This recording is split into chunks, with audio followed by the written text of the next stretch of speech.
अस्सलाम वालेकुम। आज की हमारी वीडियो का जो टॉपिक है वो है टांगों में होने वाली बेचैनी, जो कि प्रेगनेंसी में बहुत ही कॉमन चीज़ है। ये क्यों होती है, इसको रेस्टलेस लेग भी बोलते हैं।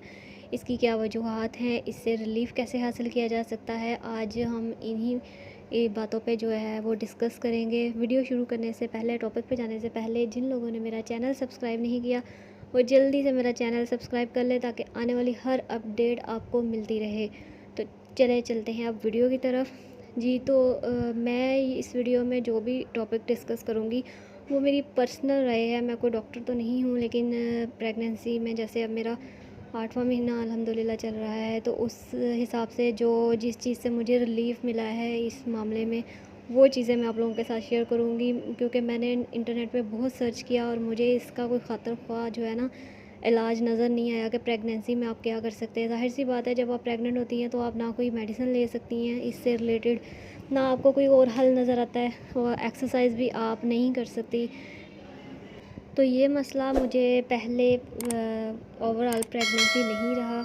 ये तकरीबन 7वें महीने के एंड से और 8वें के ऑलमोस्ट स्टार्ट से ये मसला मुझे ज़्यादा स्टार्ट हो गया था कि रात को जब भी लेटने लगो ना, तो सारा दिन आप बैठे हो, उठ रहे हो, चल रहे हो, लेट भी रहे हो, तो आपको ये टांगों में बेचैनी महसूस नहीं होती।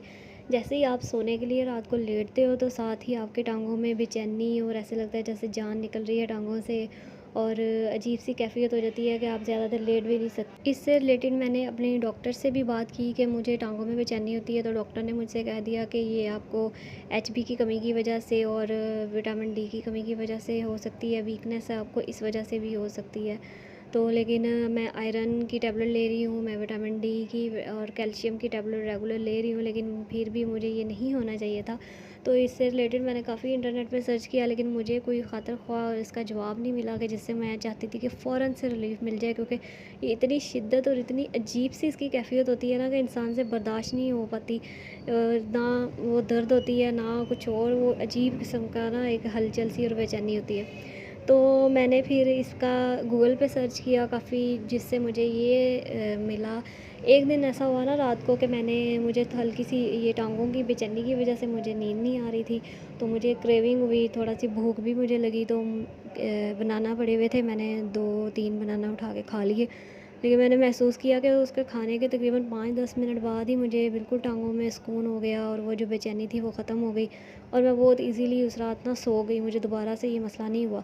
फिर सुबह उठ के मेरे दिमाग ने काम किया कि क्यों ना ये मैं देखूं कि ये किस चीज़ की कमी की वजह से होती है।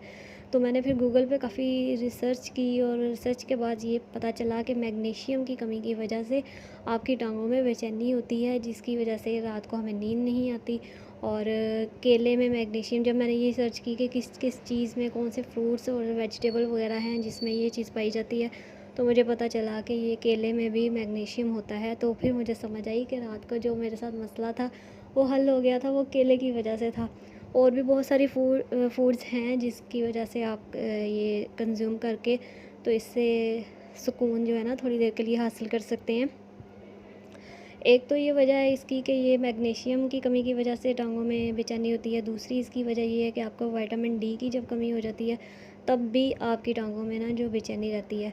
और खून की कमी की वजह से तो ज़ाहिर सी बात होती है, क्योंकि यूट्रस की तरफ प्रेगनेंसी में तो यूट्रस की तरफ सारा खून का जो ज़्यादा बहाव होता है वो यूट्रस की तरफ होता है, और टांगों में खून की गर्दिश जो है ना वो कम हो जाती है। जब हम लेटते हैं तो फिर सारा खून जो है जिस्म का लेवल में आ जाता है, तो इस वजह से हमारी ना लेग्स में बेचैनी स्टार्ट हो जाती है, और जैसे ही हम उठ के बैठते हैं तो वो जिस्म का सारा खून टांगों की तरफ जाता है, तो हमें सुकून मिल जाता है। इसका दूसरा हल ये है कि आप अपनी टांगों पे हल्की सी मालिश कर सकते हैं, जैतून के ऑयल से कर सकते हैं आप। अगर गर्मियाँ हैं तो सरसों का जो तेल होता है उससे कर सकते हैं, कोकोनट ऑयल भी बेस्ट है। हल्के हाथ से अगर आप टांगों के मसाज करेंगे तो इससे ये होगा कि आपकी स्किन भी सॉफ्ट हो जाएगी, और जो आपकी वेन्स हैं ना वो भी सॉफ्ट हो जाएंगी, और उसमें जो खून का बहाव है और गर्दिश है वो ज़रा थोड़ी फास्ट हो जाएगी, जिसकी वजह से ना आपको रिलीफ़ मिल जाएगा। और ये दबाने से या कुछ करने से तो हल नहीं होगा। तो बाकी अपने जो फूड है, जो आपका डाइट सिस्टम है, उसमें आप इंटरनेट से सर्च कर लें। बल्कि मैं इधर एक पिक्चर भी मेंशन कर दूँगी जिसमें कि जो से फ्रूट्स और वेजिटेबल है जिनमें जो कौन कौन सी चीज़ें हैं जिनमें मैग्नीशियम होता है, वो आप यूज़ करें। जैसे सफ़ेद चने हैं, उसमें भी मैग्नीशियम होता है। तो ये चीज़ें आप यूज़ करेंगे तो इंशाल्लाह आपको बहुत हद तक रिलीफ़ मिलेगा। और डेली रात को पाँव पे और टांगों पे मसाज करें, उससे भी आपको काफ़ी हद तक फ़र्क महसूस हो सकता है। बाकी विटामिन डी की जो कमी है वो आप दूध, अंडा, दही, पनीर, ऐसी चीज़ें जो हैं वो लाज़मी लें। सप्लीमेंट जो है विटामिन डी का वो लाज़मी यूज़ करें, क्योंकि बीच में मैंने थोड़ा स्किप भी कर दिया था। मेरा स्टमक इतना अपसेट था कि मैंने थोड़ी देर के लिए ना मेडिसिन स्किप की थी। मुझे भूख बिल्कुल भी नहीं लगती। ये आयरन और विटामिन की जो मैं लेती हूँ ना टैबलेट, उसकी वजह से मुझे भूख लगना ख़त्म हो गई थी। और स्टमक का प्रेगनेंसी के लास्ट जो मंथ होते हैं उसमें बहुत ज़्यादा इशू होता है, आपसे खाया नहीं जाता ज़्यादा। तो सॉरी, मेरा थोड़ा सांस फूल रहा है अब, मेरे से कंटिन्यूसली ना बोला नहीं जाता, तो इसके लिए माज़रत। तो बाकी ये कि अपनी डाइट का आपको ख्याल रखना है। हर चीज़ आपके जिस्म में जो है वो उसकी कमी नहीं होनी चाहिए। कमी तो हो जाती है, लेकिन आपको डाइट के थ्रू अपना जो है वो पूरा करना है, क्योंकि हम ज़्यादा मेडिकेशन भी नहीं कर सकते। और बाकी ये कि अगर आपको कोई और क्वेश्चन है तो आप मुझे कमेंट सेक्शन में पूछ सकते हैं। उम्मीद करती हूँ कि आज की वीडियो आपके लिए फ़ायदेमंद रहेगी और किसी के काम आएगी। अपनी दुआओं में याद रखिएगा। मिलती हूँ अगली वीडियो में, तब तक के लिए अल्लाह हाफिज़।